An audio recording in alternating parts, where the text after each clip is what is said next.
ఇక రాష్ట్రంలో యూరియా కొరతకు కేంద్రమే బాధ్యతని మంత్రి వాకిటి శ్రీహరి అన్నారు. రాష్ట్రానికి కేటాయించాల్సినటువంటి వాటా ఇవ్వకపోవడంతోనే కొరత ఏర్పడిందని స్పష్టం చేశారు. పట్టణంలోని సి కన్వెన్షన్ హాల్లో ఏర్పాటు చేసిన మీడియా సమావేశంలో ఆయన మాట్లాడారు. రాష్ట్రంలో రైతుల పంట సాగు గణనీయంగా పెరిగిందన్నారు. దానికి అనుగుణంగా కేంద్రం యూరియా సరఫరా చేయకపోవడంతోనే రైతులు ఇబ్బందులకు గురవుతున్నారని అన్నారు. రాష్ట్ర ముఖ్యమంత్రి రేవంత్ రెడ్డి యూరియా కోసం ఢిల్లీకి పలుమార్లు వచ్చారని తెలిపారు. బీసీ రిజర్వేషన్ కాంగ్రెస్ పార్టీ ఇచ్చినటువంటి హామీని నిలబెట్టుకుంటుందని, కామారెడ్డిలో బీసీ డిక్లరేషన్ బలోపేతం కోసమే బహిరంగ సమావేశం నిర్వహించడం జరుగుతుందన్నారు.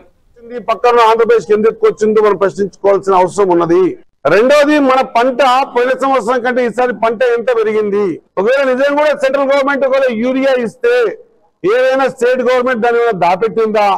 అదేమైనా చక్కెరన దాపెట్టుకుని బుక్కడానికి అర్థం ఉండి మాట్లాడాలి. ఈ రోజు రైతులంతా ఇబ్బంది పడతా ఉన్నారు. యూరియా లేక ప్రతి అనునిత్యం మా తుమ్మల నాగేశ్వరరావు గారు ఇప్పటికే 5 నుంచి 6 సార్లు, పోయిన 10 సంవత్సరాలేమో అప్పుడు ముఖ్యమంత్రి గారు సెంట్రల్ గవర్నమెంట్ అడగలేదు కాబట్టి మేము చేయలేన్నారు.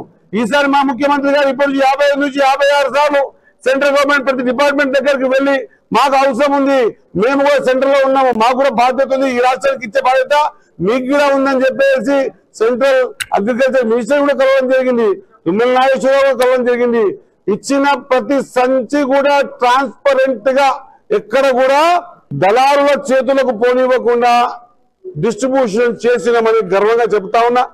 యూరియా ఇవ్వలేక ఏమైనా మాట్లాడితే ఆడనింక రాకపోతే అంగళం బాధ. మా మూడు సామెత మా మత్తల్లికి మాట్లాడతారు, మరి గీరేమంటారు నాకైతే తెలియదు. కానీ ఆడనీకి రాకుంటే ఆడుతుంది కానీ కింద అంగళం బాధ అన్నాడంటే ఎవడు అట్టా. నువ్వు యూరియా ఇస్తే పంచకుంటే చట్టని చర్యలు తీసుకో, సెంట్రల్ అధికారులు ఉన్నారు కదా.